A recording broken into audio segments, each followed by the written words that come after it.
Have you ever felt like maybe you didn't quite fit in or, secretly wished you had a superpower to make things right?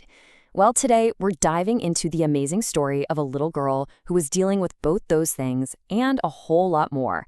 Let's get into the magical world of Matilda.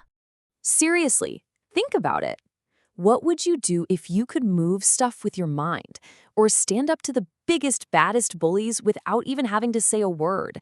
Sounds like something straight out of a comic book, right? Well, for the girl in our story today, this became her reality, and it changed everything. All right, so let's meet our hero. Her name is Matilda, and right from the very beginning, it was super clear that she was a very, very special girl, even if the people closest to her just couldn't see it. Okay, so most parents think their kid is the most amazing person on the planet, right? Yeah, not Matilda's parents. The Wormwoods were, well, they were something else. They were so busy with their own loud, silly, and kind of dishonest lives that they barely even noticed their brilliant little daughter was there. So while her family was glued to the TV, Matilda found a totally different kind of magic. She actually taught herself to read when she was just 4 years old. The local library became her secret hideout, a gateway to 1,000 incredible worlds, all hiding inside the pages of a book. I mean, just look at this comparison. It's kind of hilarious, right? The Wormwoods were all about loud TVs, shady business deals, and money. And then there's Matilda. All she cared about was books, being fair, and being kind. It's just such a huge difference. It's pretty unbelievable. Can you believe that? That's her dad's actual life motto. I'm big, you're small. With logic like that coming from your own father, it's no wonder Matilda had to become super-duper clever just to get by. She was basically a secret agent of smarts, living in a house full of chaos. But Matilda's world was about to get a whole lot bigger. She was finally going to school, a place that's supposed to be for learning and making friends. The only problem? This school, Crunch'em Hall, was anything but ordinary. And its headmistress, well, she was a giant of a problem. But, even in the gloomiest of places, you can find a little bit of light. And at Crunch'em Hall, that light was Miss Honey. For the very first time in her life, an adult actually saw Matilda. Miss Honey saw how brilliant she was. Not just smart, but a true genius. But here's the thing. Crunch'em Hall was ruled by this towering shadow of a woman named Miss Trunchbull. Get this, she used to be an Olympic hammer thrower, and it seemed like she hated kids more than anything in the entire world. She wasn't just a principal, she was a tyrant. And her punishments? Oh man, you are not going to believe this. She would literally swing a little girl around by her pigtails. She forced a boy to eat an entire massive chocolate cake, and she'd rock kids in a horrible little closet full of sharp things called the Chokey. It was a terrifying place to be.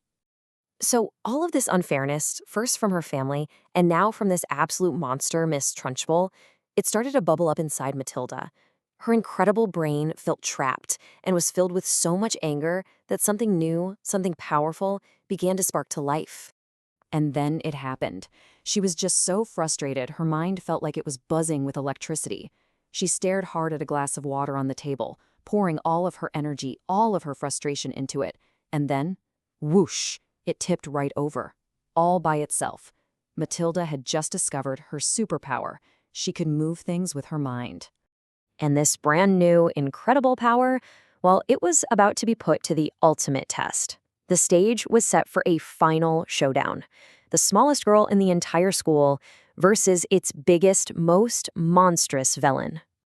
It sounds impossible, doesn't it? I mean, the Trunchbull was a literal giant, a monster of cruelty. And Matilda was, well, she was just a little girl.